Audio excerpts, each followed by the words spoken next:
के रूप में अग्रिम पंक्ति में विराजमान professor doctor Ravindra Baliyala ji, chairman SC commission government of Haryana, उनके साथ विराजमान मेरे मित्र, सभी के सुख दुख को समझने वाले बहुत अच्छे व्यक्तित्व के धनी के चरणों में और गुरु रविदास जी के चरणों में कोटि कोटि नमन करता हूं, जिनके दिए संविधान और अधिकारों के कारण इस प्रकार के कार्यक्रम हो पाते हैं और हमारे जैसे लोग बोल पाते हैं।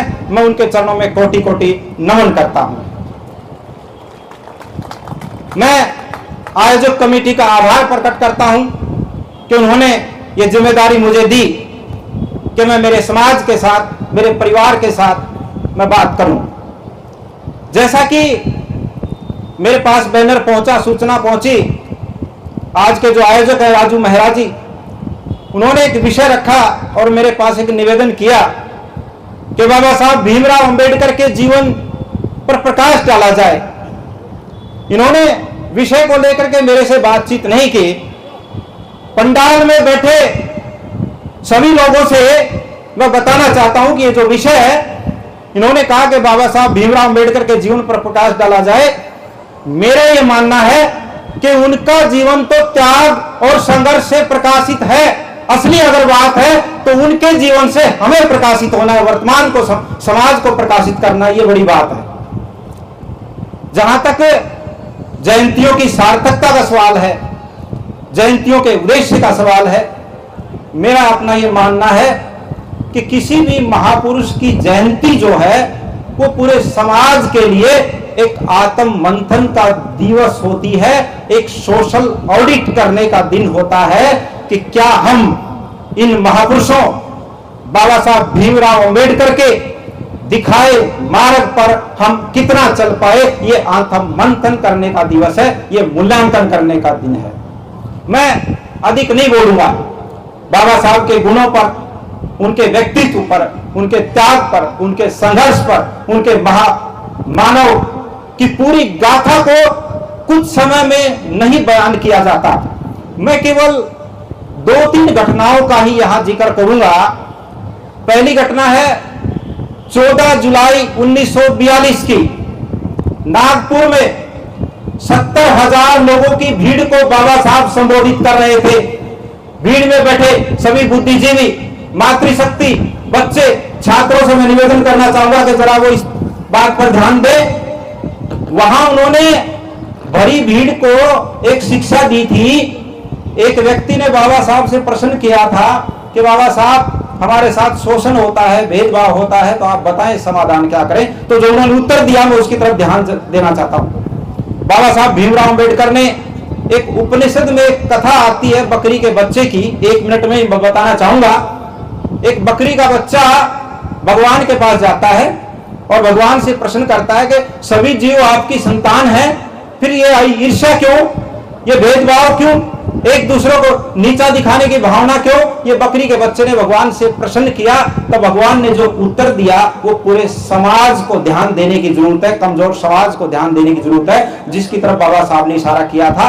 भगवान ने कहा कि हे बकरी के बच्चे, तेरा ये मासूम शरीर और ये तेरी मासूम भावना ही इतना है, तेरे अंदर विनम्रता इतनी है कि मेरा भी दिल करता है तुझे खा जाऊं। तो बाबा साहब का इशारा क्या है कि अपने व्यक्तित्व को इतना कमजोर ना बनाए कि आपको कोई भी खाने के लिए तैयार हो जाए, कोई भी आपका शोषण करने के लिए तैयार हो जाए। हमें मजबूत होने की आवश्यकता है। दूसरी बात मैं जिक्र करूंगा, 14 अप्रैल 1947 की बाबा साहब का जन्मदिन था।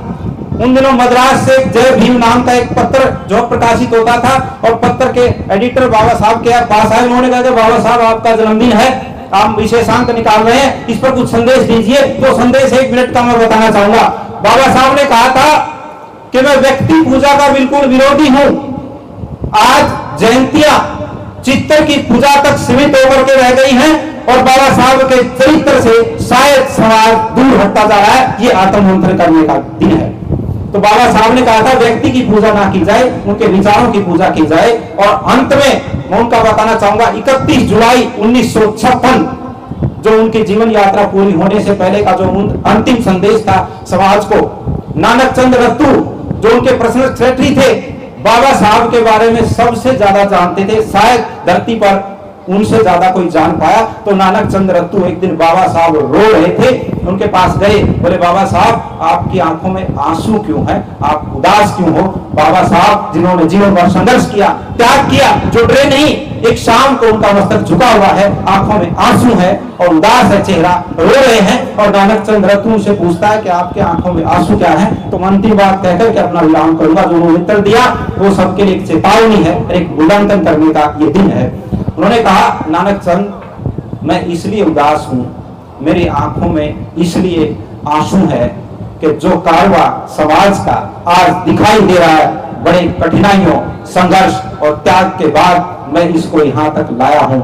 मेरा सबसे बड़ी चिंता यह है कि मेरे कमजोर समाज की शासन प्रशासन में जितनी भागीदारी मैं चाहता था उतनी नहीं हो पाई। और सबसे बड़ी चिंता यह है कि मेरी इच्छा यह भी थी कि मेरे मरने के बाद मेरे जीते जी कोई नया नेतृत्व आए, मुझे वो भी नहीं दिखाई दे रहा है। और इससे बड़ी चिंता यह है कि जिस समाज को शिक्षित किया त्याग और संघर्ष के बाद, बड़े दुख की बात है वो शिक्षित वर्ग केवल अपनी सुख सुविधा और व्यक्तिगत लाभ तक सीमित होकर के रह गया। इसलिए मेरी आंखों में आंसू है। तो नानक चंद मेरे कमजोर समाज को यह कह देना कि जहां तक कारवा आया है, अगर इसको वो आगे ना ले जा सके तो कोई भी ऐसा काम ऐसा ना करे जिससे वो कारवा यहां पर रुके, कम से कम उसको पीछे धकेलने का काम ना करे। ये बाबा साहब का अंतिम संदेश जो है इस कमजोर समाज को था। कहने के लिए बहुत कुछ है, तो मैं अधिक समय नहीं लूंगा।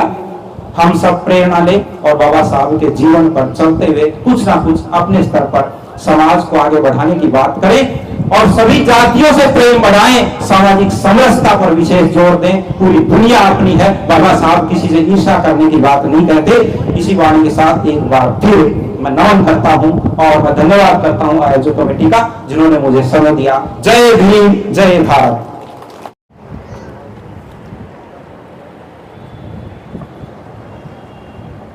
सबसे पहले आज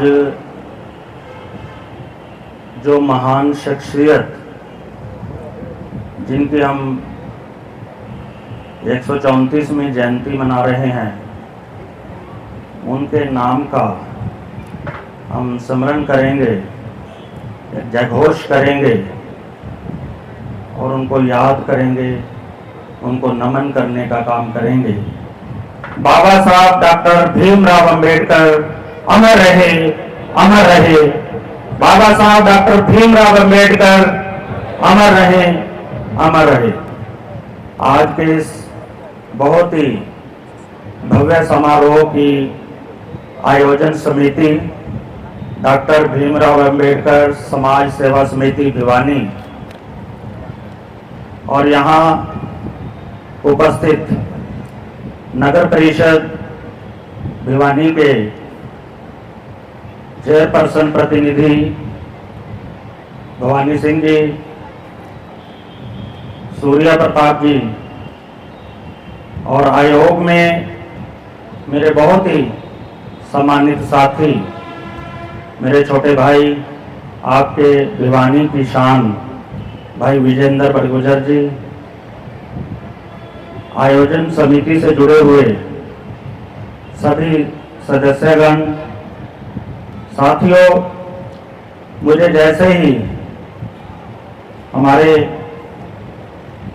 भाई ने न्योता दिया आपकी आयोजन समिति में, राजू मेरा बहुत ही एक्टिव कार्यकर्ता साथी हैं, पिछले दिनों भी कई कार्यक्रमों में हम मिले, तो उन्होंने न्योता दिया और आप सारी आयोजन समिति का जो विचार है वो मेरे को बताया कि हम शहर में एक सर्व समाज के नाम से कार्यक्रम करने जा रहे हैं और उस कार्यक्रम में हमारे भाई विजेंद्र बड़गुजर जी और अश्विनी सब्रवाल जी मुख्य वक्ता के रूप में आने वाले हैं।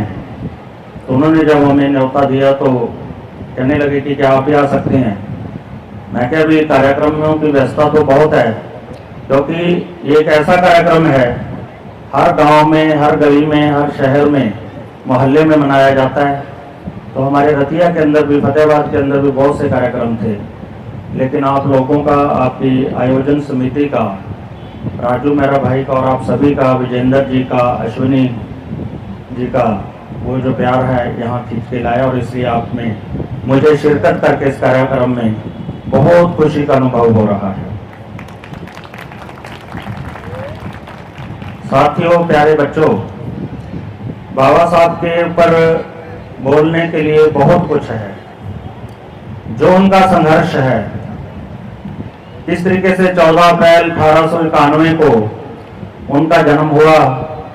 14 संतानों में से अपने माँ बाप की सबसे छोटी संतान, और उनके पिताजी का 4 साल के बाद ही उनके जन्म के देहांत हो जाना, तो एक छोटे बच्चे के लिए बहुत बड़ा एक शोक होता है, सदमा होता है।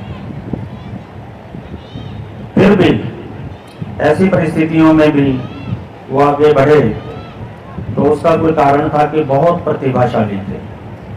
यदि हम उस समय की समाज की जो व्यवस्थाएं थी उसके ऊपर सारा ध्यान दें और उसको देखें, विचार करें, तो बहुत मन दुखी होता है। और वो सारी चीजें ज्यादातर आपको पता ही है कि किस जो उन्होंने अपनी जीवनी में, बायोग्राफी में लिखी है, वेटिंग फॉर ए वीजा। बाबा साहब ने सारी घटनाएं लिखी हैं कि किस तरह से जब स्कूल में वो जाते थे तो उनको सबसे लास्ट वाली सीट पे बिठाया जाता था। जब पानी पीने की बात आती थी तो स्कूल का पीएन है वही पानी पिलाने की बात करता था, और यदि पीएन नहीं होता था तो उनको कोई पानी भी नहीं पिलाता। तो उन्होंने लिखा है कि नो पीएन नो वाटर। इसी तरह से वो पूरा संघर्ष उनका कि किस तरह से उनको जो महाराजा गायकवाड़ जी ने फेलोशिप दी अमेरिका में पढ़ने के लिए, उसके बाद लंदन में पढ़ने के लिए उनको फेलोशिप मिली। 32 डिग्रियां उन्होंने हासिल की, इकोनॉमिक्स और लॉ में पीएचडी करी, राजनीतिक शास्त्र में, मतलब समाज का ऐसा कोई विषय ही नहीं है, एकेडमिक कोई ऐसा विषय नहीं है कि जिसमें उनकी पकड़ नहीं थी। वो सारी बातें, वो सारे समाज को लगभग चर्चाएं करते हुए ध्यान में है। कुछ बातें ऐसी हैं कि जिनके ऊपर आज हमें चिंतन करना, मनन करना बहुत जरूरी है। एक बात मुझे बहुत अच्छी लगी, तो आज के इस कार्यक्रम में जो दिख भी रहा है कि बहुत बार ऐसा होता है कि ज्यादातर समाज के लोग ये समझते हैं कि बाबा साहब भीमराव अंबेडकर ने केवल जो वंचित समाज था, जो अनुसूचित जाति समाज था, उन्हीं के लिए काम किया। इसमें कोई शक नहीं है कि उनके लिए बहुत काम किया, लेकिन उसके साथ साथ मैं वंचित शब्द, दबा हुआ शब्द यूज कर रहा हूं, उसमें हमारी महिलाएं भी थी, हमारी माताएं बहनें, जो हमारी बहन प्रोफेसर चंचल जो भी यहाँ से नाम लेके गई है, अपनी बात कह के गई, ये भी बाबा साहब की देन है, क्योंकि उन्होंने महिलाओं के लिए भी समान अधिकारों की वकालत करी। हमारे संविधान में महिलाओं के लिए भी उसी तरह के अधिकार सुनिश्चित किए जिस तरह के अधिकार पुरुषों के थे। जब 1789 के अंदर फ्रांस की क्रांति हुई, वहां का जो राजा था और पूरी प्रजा ने उनके खिलाफ विद्रोह किया, उसमें महिलाओं का बहुत बड़ा योगदान था। महिलाएं भी साथ में लठ लेके लड़ाई लड़ी उन्होंने, लेकिन उस समय के पुरुषों में यह बेईमाना था कि महिलाओं को कोई अधिकार नहीं दिए थे उन्होंने। और यहां तक अमेरिका जो इतना समृद्ध देश है, विकसित देश है, वहां भी 1957 तक महिलाओं के पास बहुत बड़े अधिकार नहीं थे और वो संघर्ष करती रही, तब जाके उनको अधिकार मिले। और बाबा साहब डॉक्टर भीमराव अंबेडकर ने हमारे संविधान में 1947 में देश आजाद हुआ और 1949 में संविधान लागू हुआ, तो वो सारे अधिकार जो पुरुषों को मिले थे वो हमारी माताओं बहनों को भी दे दिए थे। तो इसलिए हम ये नहीं कह सकते कि बाबा साहब ने केवल वंचित, केवल दलितों के लिए या केवल अनुसूचित जाति के लोगों के लिए काम किया। उन्होंने उतना ही काम, जो भी उस समय समाज में वंचित थे, जो दबे हुए थे, किसी न किसी तरह से डिप्राइव्ड थे, उनको अधिकारों से उनको रोका गया था, उन्होंने सबके लिए काम किया।